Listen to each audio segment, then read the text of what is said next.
We want to kick this pony off. Yeah. Ride that pony.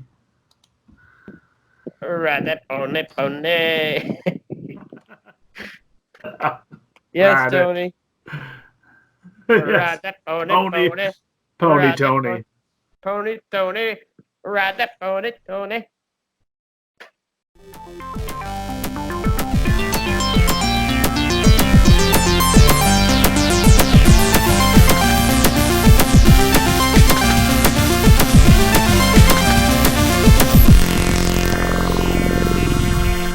What up? What up? What up? The power move. Like that's a very Dragon Ball Z thing. What is that? Oh, speaking of, by the way, this is Comically Gaming 146.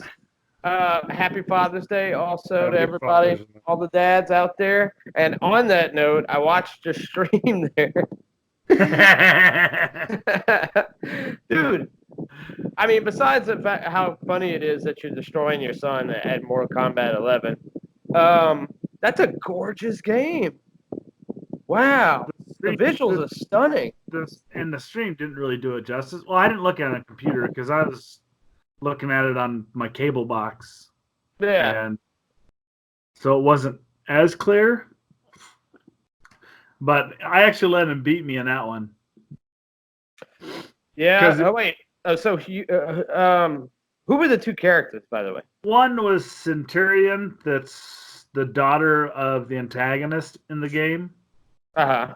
And the other one is Frost, which was made by Sector. Oh wow! I remember Sector. After the Lin Kuei fall with Sector, and yeah. Oh man. So yeah, she's sort of like she's a AI, a computer, or a robot, kind of like cyborg kind of thing. Dude, listen. Just to speak on Mortal Kombat in the old days, Mortal Kombat was happening when I was in college, and I wasn't doing good things then. Yeah. So Mortal Kombat was like a thing that we all connected on, and we started to spin stories about these characters outside of the game. You know, like Noob Saibot had lives that we created. Anyway, wow. We would play Mortal Kombat for hours and hours and have these legendary battles. You know, it was great. It was great. That's why I'm curious. It looks beautiful, man. I might get it just based off of the stream that you had. I was definitely interested. And you know, it's funny is that wasn't even a stream. That was my son. I was letting him practice, even though I got yelled at for it. I was letting him practice, and he pressed the share button on the PlayStation. And so what it did was, it the minute he pressed it saved the last 15 minutes of gameplay footage. So if you watch that whole, I noticed there's a lag. Yeah, there's a lag in the middle. Whereas they're switching back and forth, like between what are they going to do. That was him and I fighting with the controllers, what we're going to pick. Well, there was no commentary, so I was like, what the hell is going on here? But I saw, like, choosing different people or trying to. Yeah. No, that was him, because he was fine at the end, but I'm going to have to stop letting him play it for a while, because he was laughing at some of the stuff, and I'm like, dude, we won't be laughing at it. Because, you know, you watch those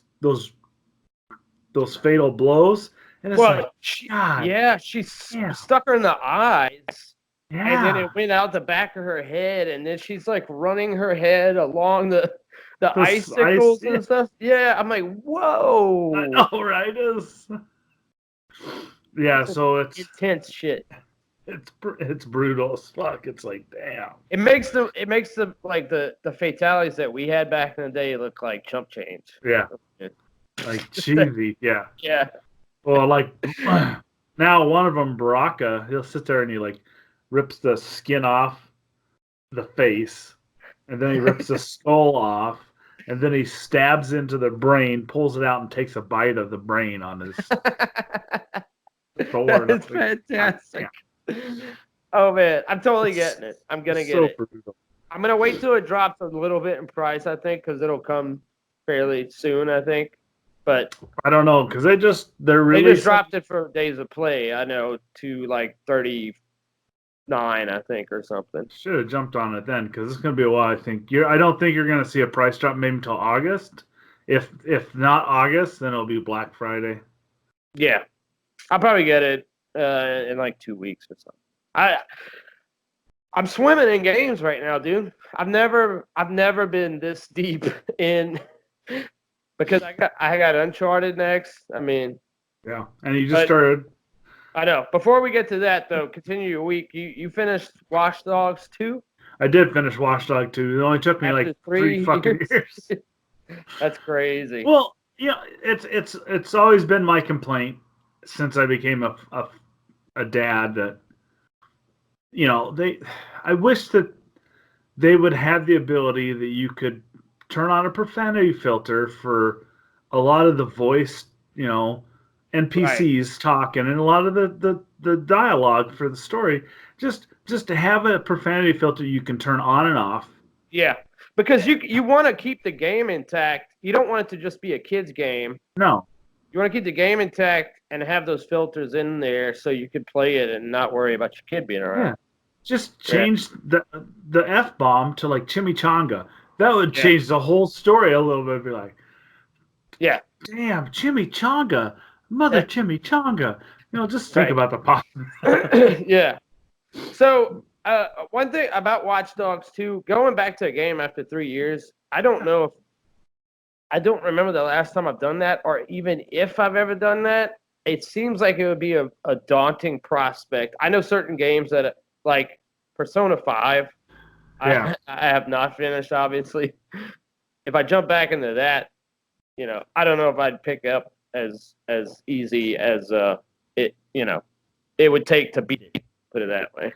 Yeah, it actually wasn't that hard to jump into it because it has your standard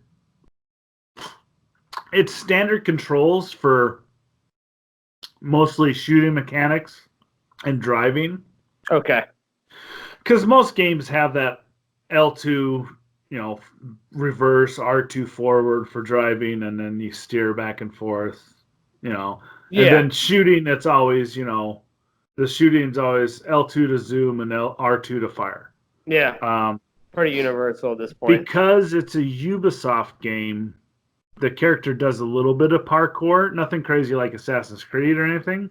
Yeah. So you sort of get used to, you already know the basic controlling map if you play a lot of Ubisoft games. Yeah. So I bet you when you finish Far Cry 5, if you jumped into Watch Dogs 2, it'd be almost exactly the same. Seamless. Yeah. I tried playing Doom again after E3 because it got me hyped, and so I re-downloaded Doom and jumped back into it, and I hate that game. Why? Because I suck at it so bad. Because it's pretty hard, right? It's pretty hardcore. Yeah, it's pretty hardcore. Yeah. It's just learning the controls, and it wasn't dark in the room, so it was hard to see stuff because I'd set it up to play at night. And so tough. I was lost, and it was all right. I'll get back into it. It was just, again, a little too demonic for a 6-year-old to be watching it. Well, it's taking place. Yeah. Yeah, I started Far Cry 5 just to lead into that. Let me say this about it. It really is just like an expansion of the same format that's in every Far Cry series for the most part. Yeah. That being said, it is so fun to ride those vehicles. Yeah. I mean, to just pick random vehicles like in a huge map, drive everywhere, hunt some animals, sneak up on people, crack their necks, to pick off people from a tower. I mean, there's a lot to do in that game. That's what I like about it. Yeah. Even though it's the same pretty much format, Same take format. over areas. Yeah, take over areas, yada yada. I love it. I mean, I had to consciously stop from playing it today. I had to, Well, and you're just going into the beginning, so you're going after the first one of the seed family. going But after John Seed right now. You can choose whichever one you want to start off going to. Yeah. It's just that the second person, every time you go to a different family member, it gets progressively harder. Gotcha. But you actually, if you skill up properly, you maintain a decent level. Okay. My only complaint is if you're a person that plays like a lot of sniping, likes to snipe in a game and sit back and pick off people, you don't get if you choose the path where you go after John, Faith, and then I can't remember the last seed brother. Are these spoilers? No. But you know, you don't get the best sniper rifle in the game until near the end of the game. Okay.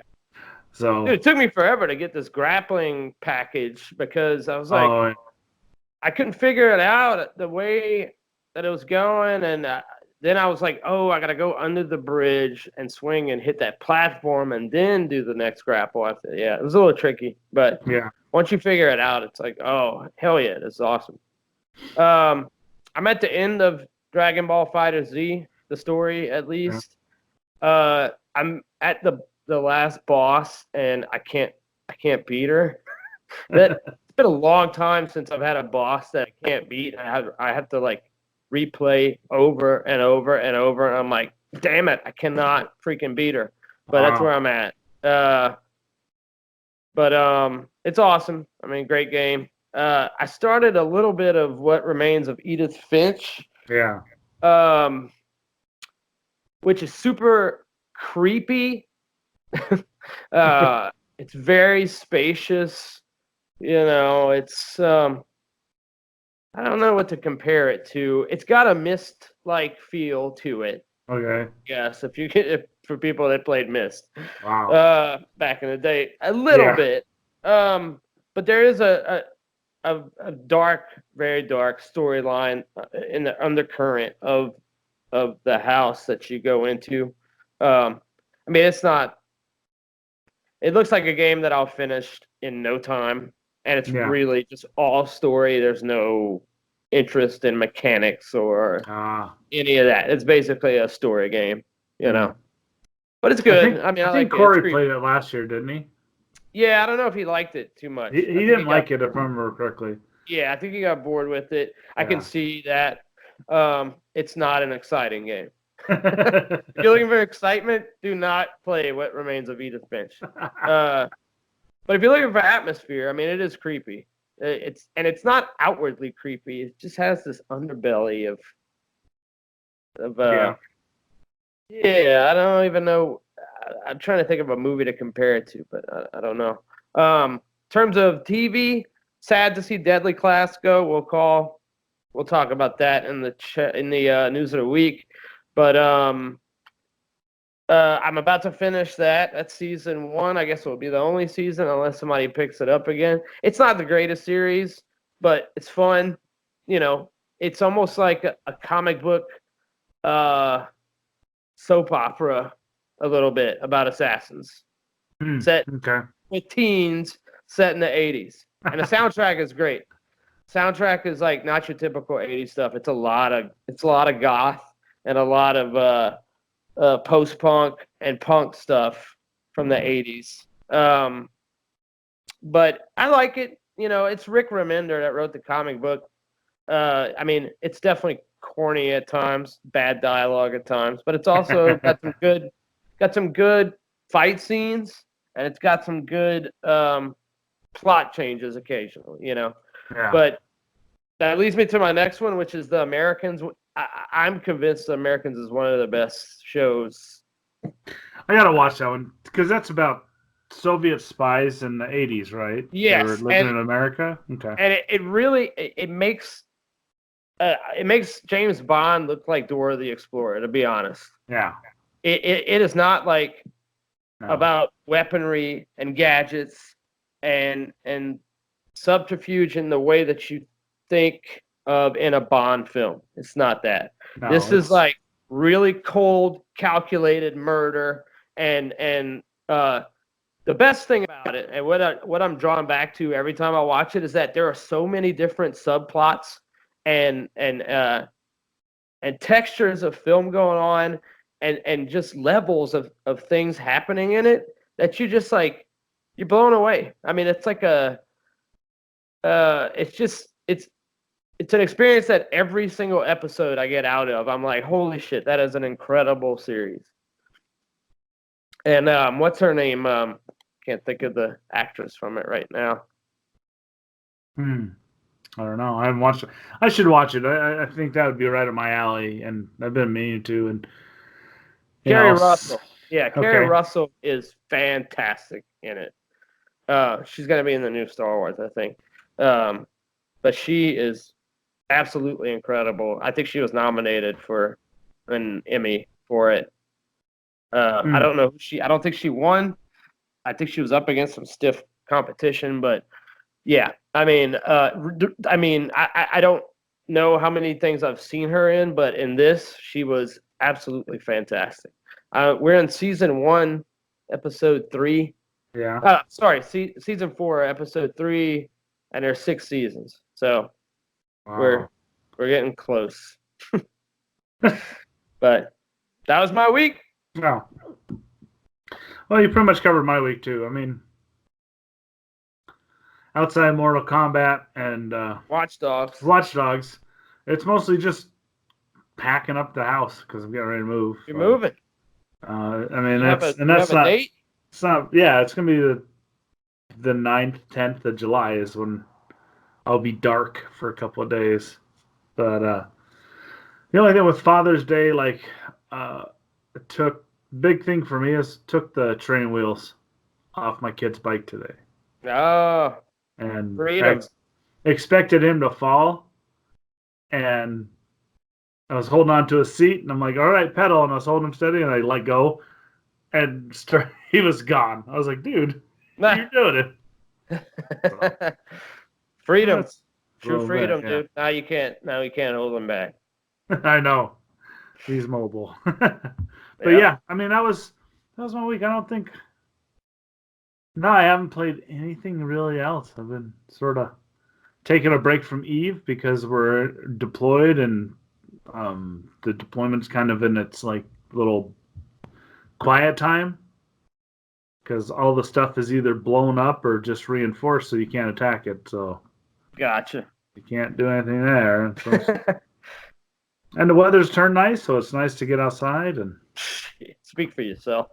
I think I got up to like 70 degrees today, so it was a perfect day. Oh my god. The winters are brutal, but the summers are nice. 93, I And think. humid as hell. Yeah, that's the problem. I don't mind the heat, but this humidity is just. So is it you playing Agatha Christie or is it? It's Vanessa, but Okay. I help her out on some of the puzzles. Oh yeah. But yeah, it's not a terrible game. I thought I got it.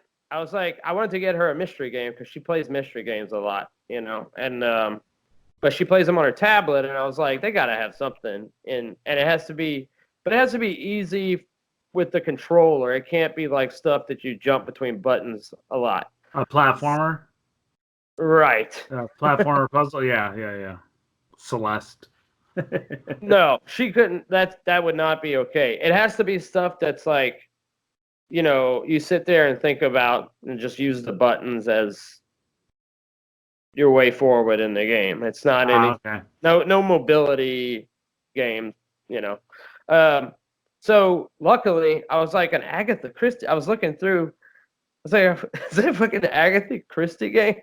So I downloaded. It was like $5. Okay. I downloaded it, and it's not as bad as I thought it would be. Decent puzzles. It was It's very much like what's the Rockstar game? The LA Noire. A lot like LA Noire. LA Noire. Okay. Yeah, without LA Noire has the car chases and stuff, and shooting.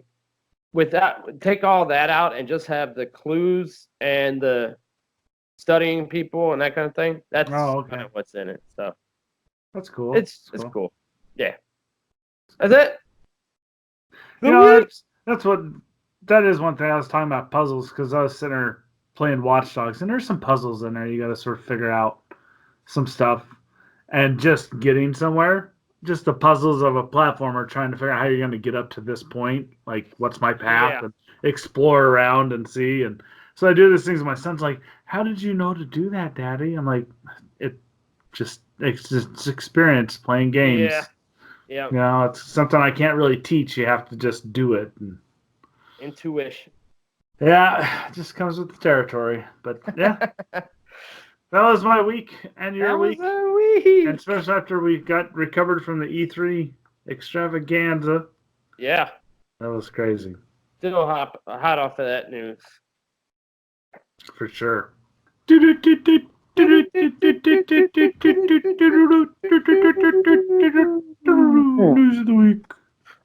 week. All right. You want to kick off number 5? Number 5. I'm just going to kick this off. This is sort of number 6-ish in a way. Kotaku had released an article talking about this company is making like it's an Xbox style kind of Joy-Con for the Switch. So it looks like they took a prototype of the Xbox controller. And the reason why I say it's an Xbox controller is because it has the left thumbstick on the top, and then it has the D-pad below it. And then it has the thumbstick, and it's curved like an Xbox. It's curved like I'm looking at it right now. Yeah. Corey said initially that it was only in Japan, which was the case, but now there's an update saying that there's a North American Amazon list. There is. It's $50 on North America Amazon. It's supposed to come out into September. It is limited a little bit, though, right? It is very limited. It doesn't have internal batteries, so you can't take it off, put it, and hold it like you can the Joy-Cons and play that way. Yeah. It doesn't have like an infrared sensor, and it doesn't have vibration in it. So it's just it's a controller, but I like it because I think it would fit some of the average American's hands. Yeah. Because the Joy-Cons are very small when you're trying to play with them, especially when you're like doing just the one con and you're just like right. But even when I hold it, I notice that I tend to it starts to flex a little bit where it slides into the side of the Switch. And I think with a bigger one, it'll fill up the hands and be easier for me to hold. I don't know. I'd be down for $50. Yeah. What I'm thinking, though, is like there's obviously a lot lacking in this idea, but the idea is there. Somebody's going to see the interest generated from this article, because this was posted a lot all over the place. Yeah. And somebody's going to make a better controller and pull it off, I think so. Waiting to be made out there. Oh yeah, for sure. And what's nice is Nintendo licenses they're cool with that controller. Yeah. And I think that's good. I mean, because I know that people are like, well, Nintendo licenses everything, and I'm like, yeah, but I remember back in the day when Nintendo cartridges, they weren't endorsed by Nintendo, and so they fit in the NES, but they didn't look like a Nintendo cartridge. They were a different design. Right. And so right. I think it's cool. I was saying like the Bandai, like RBI Baseball, and right. Old game companies. But yeah, so that's our number 6 topic. Yeah. Well, yeah. I guess the next one, Last of Us 2 release date leaked by her name, Ashley Johnson. I think it's Ashley Johnson. I would have to look it up, but she plays Ellie. She plays Ellie, and they were doing an interview, and she slipped saying, "Yeah, it looks like it's gonna be like February."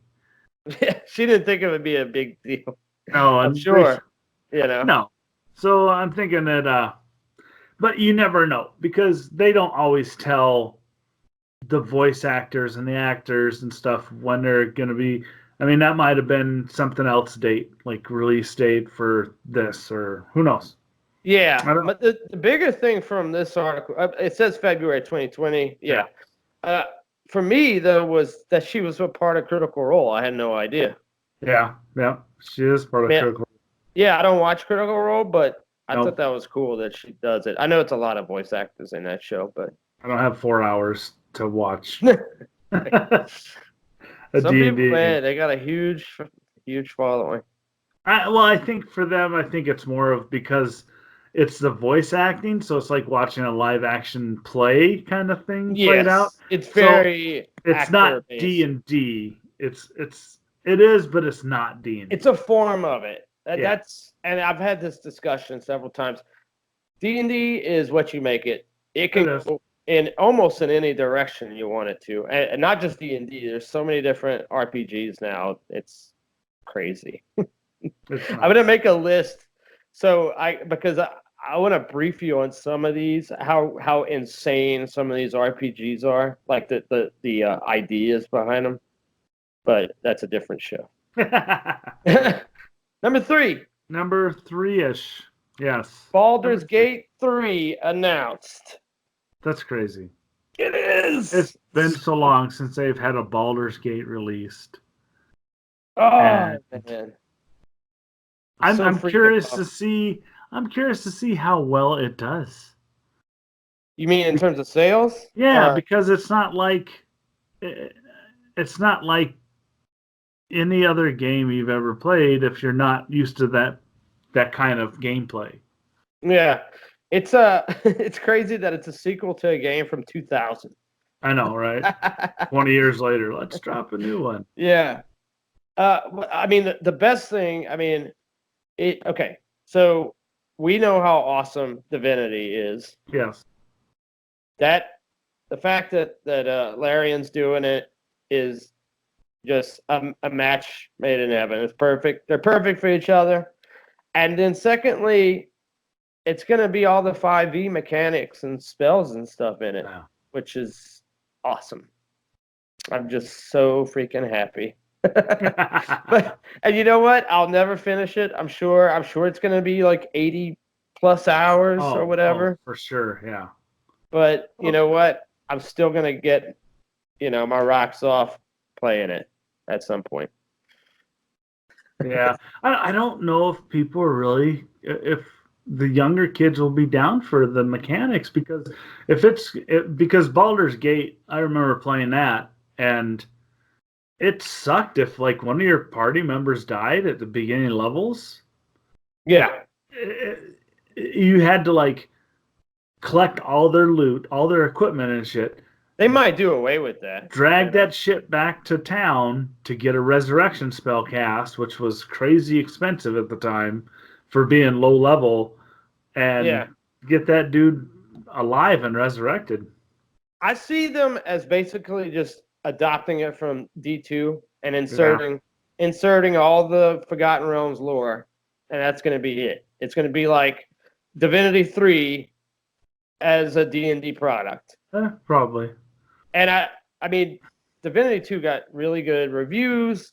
It was fairly popular, I think, from what I know we jumped on it and loved it. I loved it for a while, yeah. Yeah, I'm going to go back to it and start over, but I got to start from the beginning. I can't just jump back into that game like in the middle and be like, what? Because there's so many different mechanics and things to do. Like what does this do? Yeah.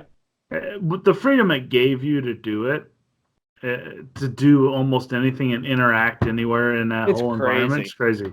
I cannot recommend that game enough to people that haven't played it. If you like role-playing games, it's pretty much an D&D. ultimate. Yeah, it's an ultimate role-playing game. It is. Yeah. Cool. All right. Cool. Yep. Number two.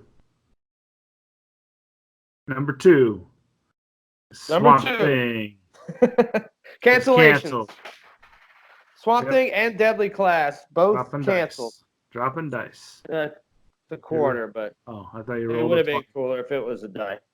Rolled a 20 and rolled a 1. It's so one is a DC product and one is a an Image product. Swamp Thing DC, Deadly Class Image. I think they're canceled for different reasons. It no pun intended, the Swamp Thing cancellation was murky. But the reasons behind it, there's supposedly several reasons, and nobody's confirming anything. It is either creative differences or Warner Brothers trying to gain hold of a streaming service and assimilating the DC Universe streaming service into the larger Warner Brothers catalog. Maybe. But I'm really sad to say, like Deadly Class, yeah, I liked it, but I could see it getting canceled. Swamp Thing looked really good. You know, I think it's stupid that they canceled it. But also, Swamp Thing has a long history. I mean, it's one of the best comic books ever written.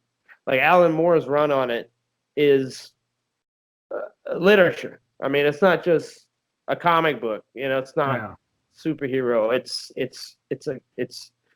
classic fucking American British literature. You know, so and set in Houma, Louisiana. So it's also a sad thing to see.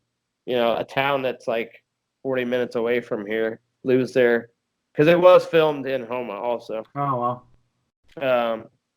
But it looked good, man. It was a horror series. I think they had some creative differences about wanting it to be a horror property versus a more comic booky show. Yeah. And I would have preferred the horror thing, but sad to see these two go. I bet they're gonna get picked up somewhere. I bet you if they made it into like a detective or lawyer show as Swamp Thing as the prosecutor, it would probably go better. Versus Matlock? Yeah. Well, NCIS Swamp Thing. Right. Cool. Number one. So it is Robert Pattinson has been confirmed for Reeves' new Batman trilogy to portray a trilogy Batman. So yes, you're sparkling vampire. I don't know if it was Edward or Chico or Team Sparkles. I don't know because I never watched Twilight because I'm an adult, and I'm sorry for all the Twilight fans, but no, I'm sorry. This is my thing about it. That is a long time ago. When were those Twilight movies? Probably 2000s. Yeah. And he's put in some work since then, some indie films and stuff, and I know he's done reportedly a good job. I haven't watched him, but supposedly he's grown up. The dude's a lot older now. He's, you know, he's not a teenager anymore. I'm gonna give anybody a shot at these movies. What I'm more worried about is that it's automatically a trilogy. Yeah, that does not bode well. What are they gonna cover though in this Batman that hasn't been covered? Arc that hasn't been covered before? What are we covering? Right. Because I mean, I'm sorry, the horse is dead, and you need to stop kicking if you're gonna bring in Joker. You know. Don't do the Joker. Dude, at this point, the only villains that haven't been covered are like Killer Croc, I think. Killer Croc, Firefly, Victor Zsasz. That'd be nice. But only if they can get the guy that played Zsasz from the TV show Gotham. Right. Because I liked him. I really liked him as Zsasz. They haven't done a big, like a more modern Riddler either. Oh, yeah, the last one was Carrey, I think, right? Jim Carrey. that was a Jim Carrey Riddler, and it's not. It didn't. Yeah, I don't think it. Those are terrible. You know, the Riddler. Also, the Riddler they had in that show Gotham on Fox. Yeah, was really good. I liked him as Enigma. I liked him as that. I think if you do Joker again, though, you run the risk of you're going against with another Joker movie coming out. Yeah. No, it's just no. There's no way. Yeah. And then Penguin. I mean, I don't know, man. I just don't see it. Like they need to try something different. They do. It's too recent versus everything. They do. It's now doing Batman every like 5 years. Yeah, 5 years. 5 years. I mean, because when was the last one? Ben Affleck? Yeah. I don't remember. That was Superman versus Batman. Right. And then Justice League. Terrible. And that was But I mean, we just had him. My point is that even if it's a separate movie, we just had Batman in the movies. Well, and then they just wrapped up Gotham too. So we just did, was it 6 years of Batman? Well, it was pre-Batman. It was Bruce Wayne. But right. I don't know. Dude, bring in some I would love it if they did if they tried to pull in from the comics, bring in some of that stuff that was leading up to the wedding. Yes. That whole storyline. The whole story arc. Get Tom King to write the movie. Yeah. Holy shit. That would be amazing. Bring in other characters from the DC. Bring in like Deadshot. Right. Bring some Suicide Squad into it. Yeah. Oh, there's all kinds of stuff. There's a book, right? Yeah. Yeah. I really, really hope they don't go that route. Because I'm not interested. I mean, it's just too much. It's overkill, and it's too much. Yeah. Well, I want the audience to let us know what you think. Nate, I know that you're going to be typing furiously when you're listening to this.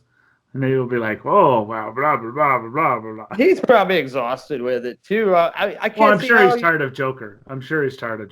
Oh yes, but I am hyped. I mean, this is me personally. I'm hyped about the Joaquin Phoenix Joker movie. I'm not. I'm not. But I'm not hyped for that. I mean, and then there's that rumor. We're not going to spread it. I'm not going to even talk about it. Never mind. That's it. That's news of the week. That is